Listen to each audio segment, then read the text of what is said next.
38 on the Continental Divide Trail.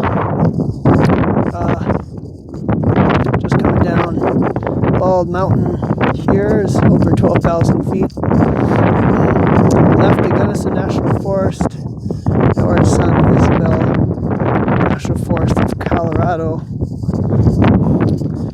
Haven't had water for about 12 hours, so it's slow, but that looks delicious. Part of me wants to swim, but I know it's cold. It's kind of cold and windy right now anyway. So we're at mile 1,000 Continental Divide Trail. 33 miles last night to a pass.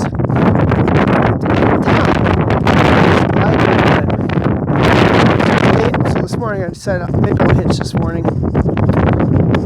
Tried to hitch for an hour, no dice. So I'm just going to try to make it 90 miles on the food I've got to Leadville.